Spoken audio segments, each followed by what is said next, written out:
आपलं शहर आता स्मार्ट होत आहे। मग तुम्ही कधी स्मार्ट होताय? स्मार्ट न्यूजचे YouTube चॅनल सबस्क्राइब करा, स्मार्ट बना। नोटिफिकेशनसाठी बेल आयकॉनवर क्लिक करा।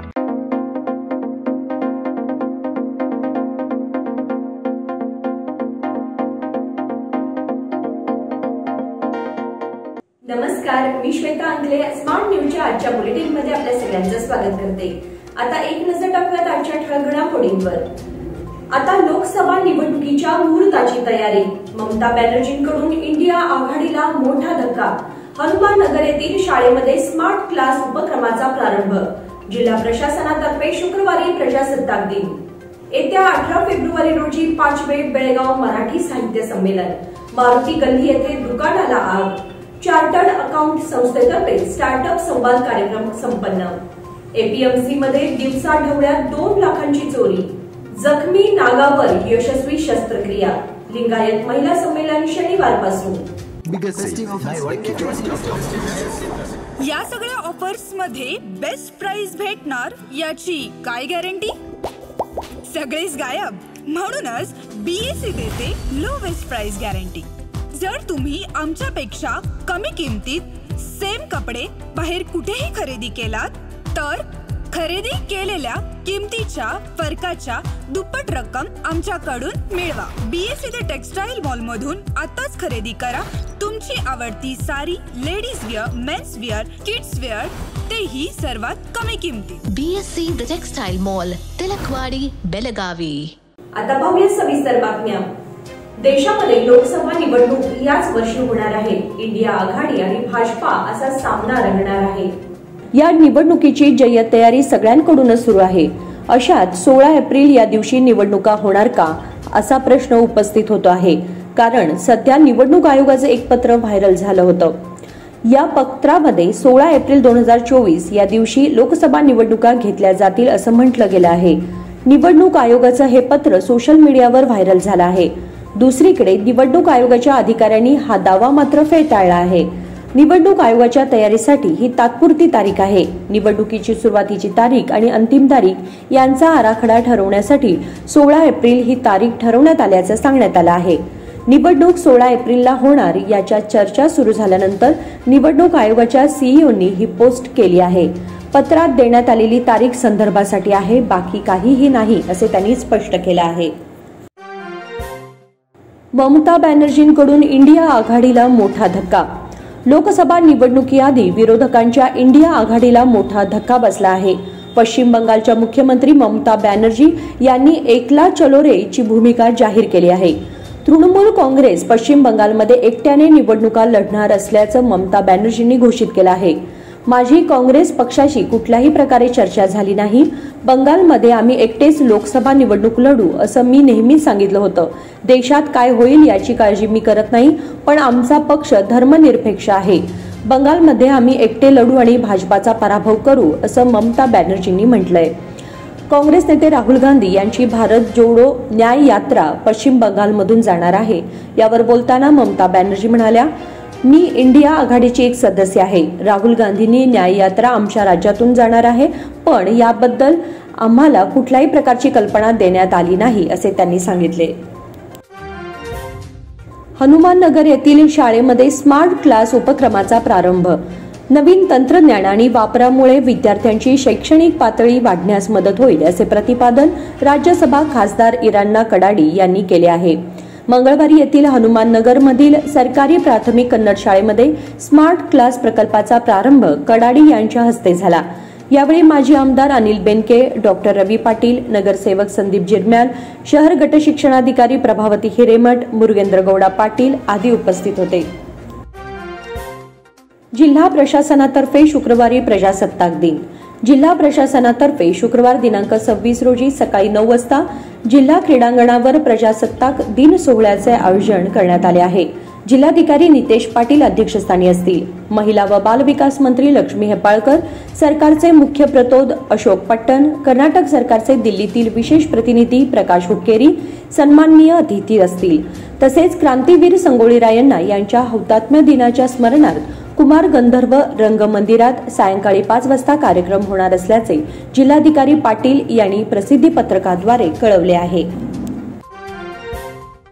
येत्या 18 फेब्रुवारी रोजी 5वे बेळगाव मराठी साहित्य संमेलन, अखिल भारतीय मराठी साहित्य परिषद व मराठा मंदिर सांस्कृतिक भवन यांच्या संयुक्त विद्यमाने शिवजयंतीचे औचित्य साधून 5व्या बेळगाव मराठी साहित्य संमेलनाचे आयोजन करण्याचे निश्चित केले असून रविवार दिनांक 18 फेब्रुवारी 2024 रोजी हे एक दिवसीय साहित्य संमेलन मराठा मंदिरमध्ये संपन्न होणार आहे, अशी माहिती राज्याध्यक्ष रवी पाटील यांनी दिली। यावेळी डी.बी. पाटील यांच्या फोटो स्टुडिओच्या कार्यालयामध्ये आयोजित करण्यात आलेल्या संघटनेच्या बैठकीत हा निर्णय घेण्यात आला। बैठकीच्या अध्यक्षस्थानी जिल्हाध्यक्ष ॲडव्होकेट सुधीर चव्हाण हे होते। संमेलन 3 सत्रामध्ये घेण्याचे निश्चित करण्यात आले असून सकाळी दत्त मंदिरापासून मराठा मंदिर पर्यंत ग्रंथ दिंडीचे आयोजन करण्याचे ठरले आहे। मारुती गल्ली येथे दुकानाला आग। मंगळवारी रात्री 9:30च्या सुमारास मारुती गल्लीतील एका सौंदर्य प्रसाधने विकणाऱ्या स्टेशनरी दुकानाला आग लागल्याने लाखोंचे नुकसान झाले आहे। सत्कार हॉटेलसमोर एका तळघरात हे दुकान होते। घटनास्थळी अग्निशामक दलाने पोहोचून आग विझवण्याचा प्रयत्न केला, तोवर आगीमध्ये लाखोंचे सामान भस्मसात झाले होते। खडे बाजार पोलिसात फिर्याद दाखल करण्यात आली आहे। या आगीमध्ये लाखोंचे नुकसान झाले आहे। चार्टर्ड अकाउंट संस्थेतर्फे स्टार्टअप संवाद कार्यक्रम संपन्न। Institute of chartered accountant of India संस्थेच्या वतीने बुधवारी स्टार्टअप आणि लघु उद्योजक यांच्याविषयी विशेष संवाद कार्यक्रम संपन्न झाला। यामध्ये चार्टर्ड अकाउंटंट व्यावसायिकांनी मोठ्या संख्येने सहभाग घेतला होता। यामध्ये लघु उद्योगाविषयी उपस्थित तज्ञांनी मार्गदर्शन केले। वेगा हेल्मेटचे संचालक दिलीप चिंडक यांनी उपस्थितांना मार्गदर्शन केले। तसेच चार्टर्ड अकाउंटंट योगेश कुलकर्णी, महेश्वर मराठे, रविराज कुलकर्णी यांनी देखील व्यवसायातील विविध मुद्द्यांचे पैलू उलगडले। कार्यक्रमाची सुरुवात दीपप्रज्वलनाने झाली। त्यानंतर उद्योजक अजित कुमार पाटील यांनी आपले अनुभव कथन केले। वीरण्णा मुरगोड यांनी उपस्थितांचे स्वागत केले। चार्टर्ड अकाउंटंट संघटनेचे अध्यक्ष एम.एस. तिगडी यांनी प्रास्ताविक केले। उपक्रमाचे अध्यक्ष राजेंद्र मुंदडा यांच्या हस्ते पाहुण्यांचा गौरव करण्यात आला। कार्यक्रमातील चर्चेमध्ये चेंबर ऑफ कॉमर्सचे अध्यक्ष सी.सी. होंडतकट्टी, लघु उद्योग भारतीचे अध्यक्ष सचिन सबनीस आणि इतर सदस्यांनी सहभाग घेतला होता। एपीएमसीमध्ये दिवसाढवळ्या 2 लाखाची चोरी। एपीएमसीमध्ये व्यापारासाठी आलेल्या एक व्यापाराचे 2 लाख रुपये चोरी करण्यात आल्याची घटना बुधवारी दुपारी घडली आहे। याबाबतची माहिती अशी की लोंढ्याचे व्यापारी राजू डिकोस्टा हे बुधवारी एपीएमसी मार्केटमध्ये व्यापाऱ्यांचे पैसे देण्यासाठी 2 लाख रुपये घेऊन आले होते। त्यांच्या पाळतीवर असलेल्या चोरांनी त्यांच्या डिकीतील रोख 2 लाख रुपये पळवले। सीसीटीव्ही कॅमेरामध्ये या चोरांची छबी कैद झाली आहे। ही खळबळजनक घटना घडल्यानंतर व्यापारी राजू डिकोस्टा यांनी एपीएमसी पोलीस ठाण्यात तक्रार नोंदवली आहे। पोलीस पुढील तपास करत आहेत। जखमी नागावर यशस्वी शस्त्रक्रिया। शेतात जेसीबीने खोदकाम सुरू असताना गंभीर जखमी झालेल्या एका नाग सापावर बेळगावमध्ये पहिल्यांदाच यशस्वी शस्त्रक्रिया करण्यात आली। महांतेश नगरमधील जनावरांच्या मल्टी स्पेशालिटी हॉस्पिटलच्या तज्ज्ञ पशुवैद्यांनी ही अवघड शस्त्रक्रिया करून सापाला जीवदान दिले। सापाच्या शरीराची पुनर्रचना करण्यासाठी डॉक्टरांना 40हून अधिक टाके घालावे लागले। केदनूर गावातील एक सर्पमित्र केतन राजाई याला एक साप गंभीर जखमी झाल्याचे दिसून येताच केतनने सापाला एका बॉक्समध्ये घालून महांतेश नगरमधील मल्टी स्पेशालिटी रुग्णालयात नेले। मुख्य पशुवैद्यकीय अधिकारी डॉक्टर एच.बी. सन्नकी, डॉक्टर महादेव मुलताती यांचा समावेश असलेल्या डॉक्टरांच्या पथकाने नागाला भूल देऊन शस्त्रक्रिया केली। लिंगायत महिला संमेलन शनिवारपासून। जागतिक लिंगायत महासभेच्या बेळगाव शाखेतर्फे शनिवार दिनांक 27 व रविवार दिनांक 28 रोजी राष्ट्रीय लिंगायत महिला संमेलन आयोजित केले आहे। शिवबसव नगरातील आर.एन. शेट्टी पॉलिटेक्निक कॉलेजच्या सभागृहामध्ये हे संमेलन होणार आहे, अशी माहिती जिल्हाध्यक्ष बसवराज रोट्टी यांनी मंगळवारी पत्रकार परिषदेत दिली। ते पुढे म्हणाले, लिंगायत महासभा, जागतिक लिंगायत कुलपिता महासंघ आणि सर्व बसव समर्थक संघटनेच्या सहकार्याने हे 2 दिवसीय संमेलन होत आहे। यावेळी उपाध्यक्ष व्ही.वाय. भेंडीगिरी, सचिव अशोक मळगली, बेळगाव महानगर अध्यक्ष एस.जे. सिग्नाळ, सागर अक्की आदी उपस्थित होते।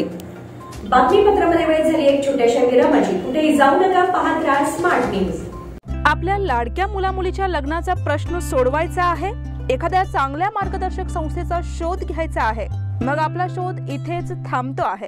श्री स्वामी समर्थ वधूवर सूचक केंद्र मॅरेज ब्युरो. आमच्याकडे सर्व जाती धर्माची 40,000हून अधिक स्थळे उपलब्ध. कर्नाटक, महाराष्ट्र आणि गोवा परिसरातील स्थळांची मोठी यादी उपलब्ध.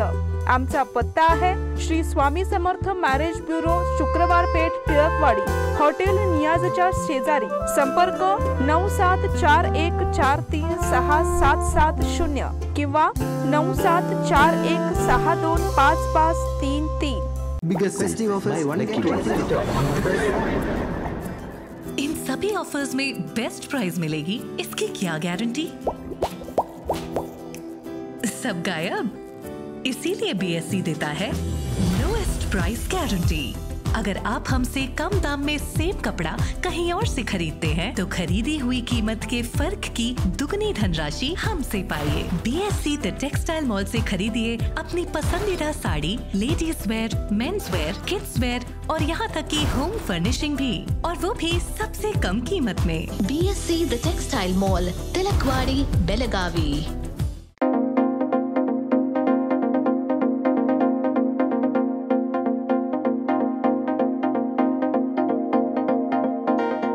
विरामानंतर तुम्हा सगळ्यांचं पुन्हा एकदा स्वागत. पाहूयात पुढची बातमी. अयोध्येत श्रीराममूर्ती प्रतिष्ठापनेचे औचित्य साधून सोमवारी श्री समादेवी संस्थान, समादेवी गल्ली व वैश्यवाणी समाज बेळगाव यांच्या वतीने येथील जागृत देवस्थान असलेल्या श्री समादेवीची प्रभू श्रीराम रूपामध्ये सालंकृत पूजा बांधण्यात आली. या पूजेचे पौरोहिताचे काम रामेश्वर भटजी व गौतम भटजी यांनी काम पाहिले. जिल्हा रुग्णालय अधीक्षक पदाची सूत्रे डॉक्टर पल्लेद यांनी स्वीकारली. बेळगाव जिल्हा रुग्णालयामध्ये डॉक्टर इराना पल्लेद यांनी मंगळवारी वैद्यकीय अधीक्षक पदाची सूत्रे स्वीकारली आहेत. डॉक्टर पल्लेद यांनी पदभार स्वीकारला. यावेळी माजी महापौर विजय मोरे, शिवाजी सुंटकर, माजी नगरसेवक अनिल पाटील, श्रीधर पाटील, एल. पंगणावर, भीमांना कोणी, संतोष ममदापूर, प्रकाश परांडेकर, उमेश पाटील, निलेश शिंदे यांच्यासह बेळगाव येथील विविध संस्थांचे पदाधिकारी उपस्थित होते. शहरातील शांततेबाबत पोलीस आयुक्तांचे आवाहन. अयोध्येतील श्रीराम मूर्ती प्रतिष्ठापनेनिमित्त सोमवारी शहर परिसरात आयोजित सर्व कार्यक्रम शांततेत पार पडले. परंतु रात्री 10 नंतर शहरामध्ये दगडफेक झाल्याचे व पोलिसांनी लाठीमार केल्याच्या अफवा पसरल्याने गोंधळाचे वातावरण निर्माण झाले होते. पण असे काहीही घडले नसून सर्व काही शांततेत पार पडले आहे. त्यामुळे अफवांवर विश्वास ठेवू नका असे आवाहन पोलीस आयुक्त SN सिद्धरामप्पा यांनी केले आहे. श्रीराम मूर्ती प्रतिष्ठापनेचा जल्लोष काही ठिकाणी सोमवारी रात्री उशिरापर्यंत सुरू होता. चव्हाट गल्लीमध्ये घोषणाबाजी करत उशिरापर्यंत नाचणाऱ्या तरुणांना पोलिसांनी दरडावत तेथून हुसकावून लावले.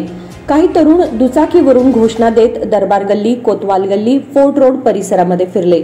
फोर्ट रोडवर 2 गटात बाचाबाची झाली. हे जरी खरे असले तरी दगडफेक झाली नसल्याचे पोलिसांनी सांगितले.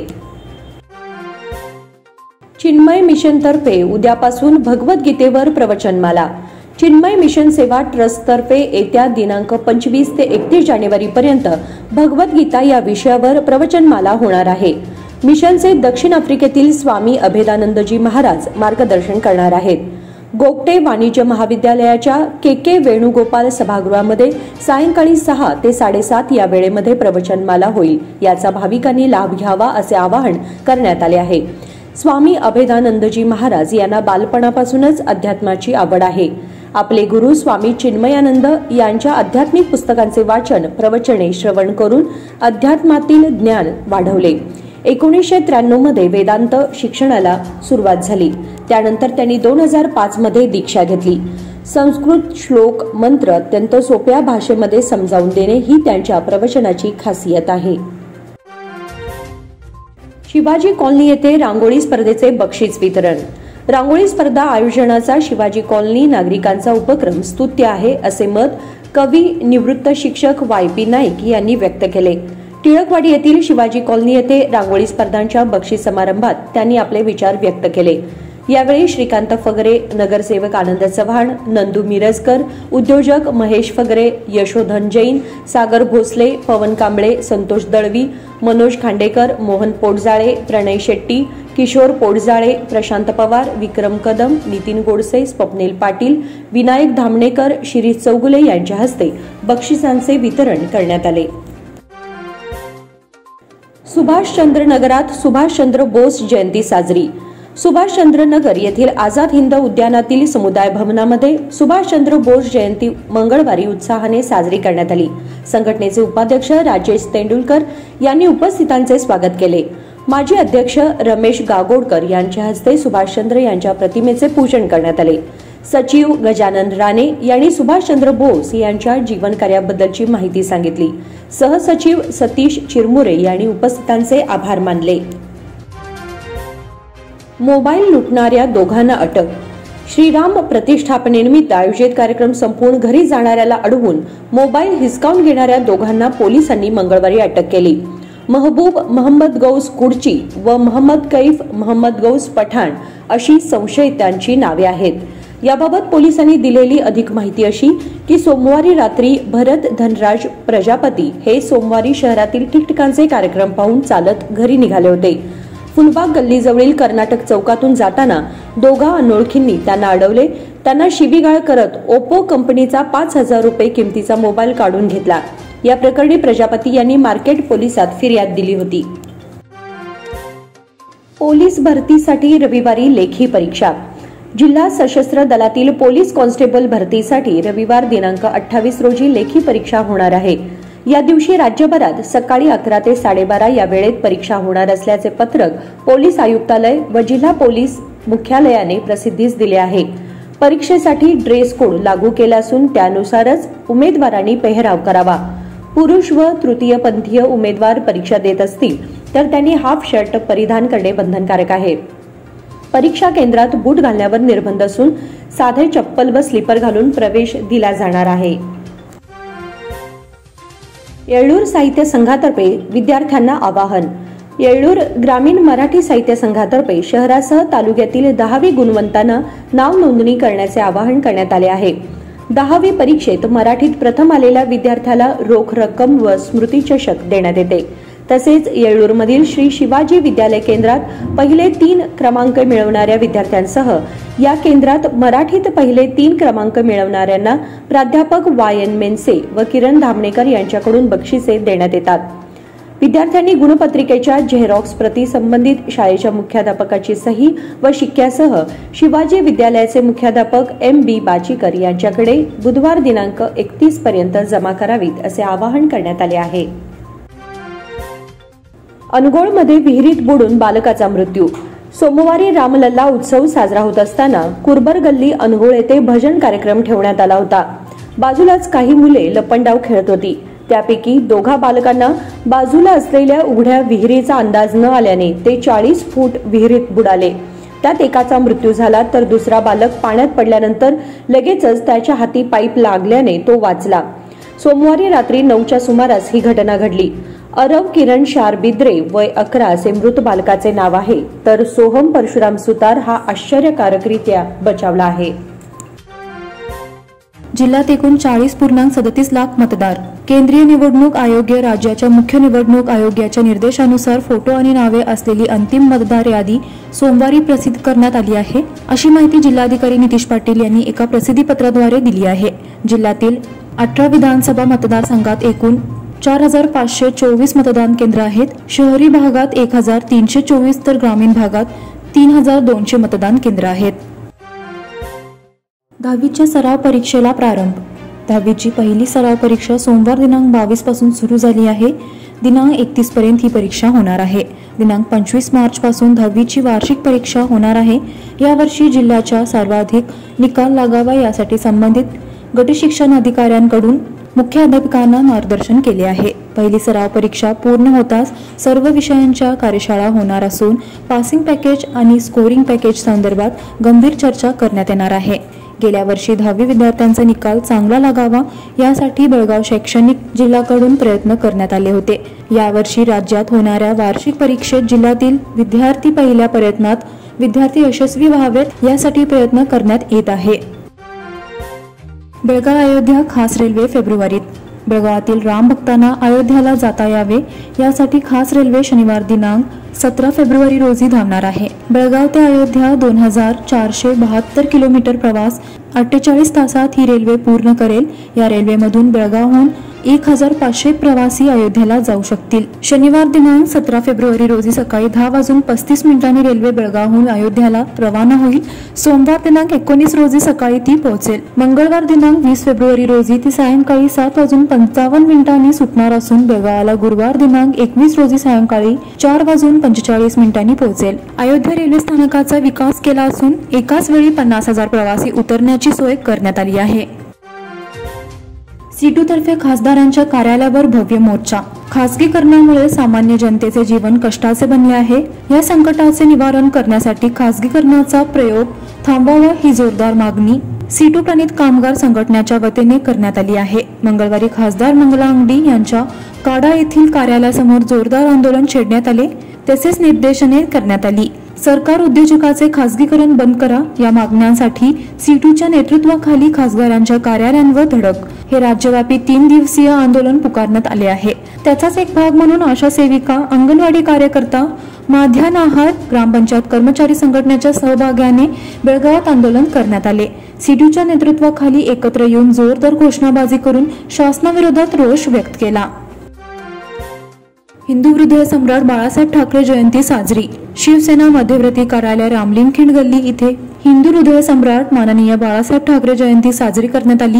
जिल्हा प्रमुख प्रकाश शिरोळकर यांनी बाळासाहेबांच्या प्रतिमेला पुष्पहार अर्पण केला.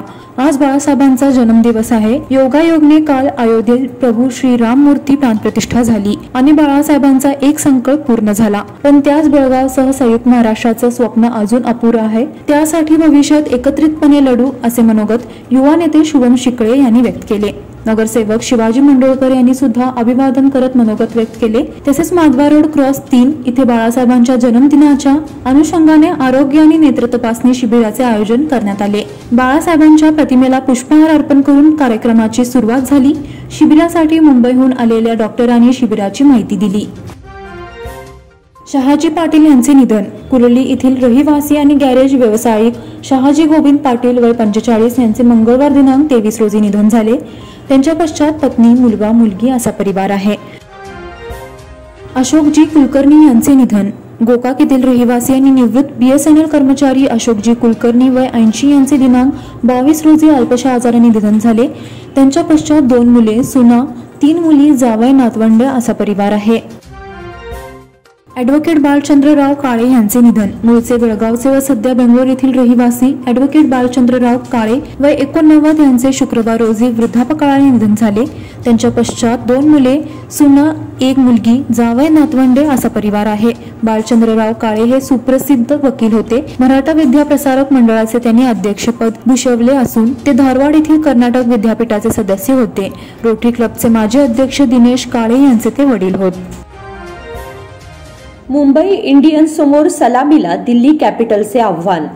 गतविजेत्या मुंबई इंडियन्स समोर महिला प्रीमियर लीगच्या दुसऱ्या सत्रात सलामीला गत उपविजेत्या दिल्ली कॅपिटल्स संघाचे आव्हान असेल.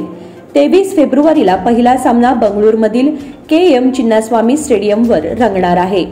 WPLचे सत्र बंगळूर आणि दिल्लीमध्ये आयोजित करण्यात येणार आहे. अरुण जेटली स्टेडियमवर 15 आणि 17 मार्चला अनुक्रमे एलिमिनेटर आणि अंतिम सामना होणार आहे. यंदा WPL मध्ये एकूण 22 सामने होणार आहेत. अव्वल स्थानावर राहणारा संघ थेट अंतिम फेरीसाठी पात्र ठरणार आहे. एलिमिनेटरमध्ये दुसऱ्या आणि तिसऱ्या क्रमांकावर राहणाऱ्या संघांमध्ये लढत होईल. भारतीय संघाची कर्णधार हरमनप्रीत कौरच्या नेतृत्वाखाली मुंबई इंडियन्सने मागील वर्षी अंतिम लढतीत दिल्ली कॅपिटल्सला 7 गडी राखून पराभूत करताना विजेतेपद उंचावले होते. भारत आशिया चषकातून बाहेर. आशियाई चषक फुटबॉल स्पर्धेच्या बाद फेरीमध्ये पोहोचण्यासाठी भारताला आणखी काही वर्षांची प्रतीक्षा करावी लागणार आहे. कारण गटसाखळी फेरीतील अखेरच्या सामन्यात सिरियाकडून 0-1 असा पराभव पत्करावा लागल्यामुळे भारतीय संघ यंदाच्या स्पर्धेबाहेर पडला.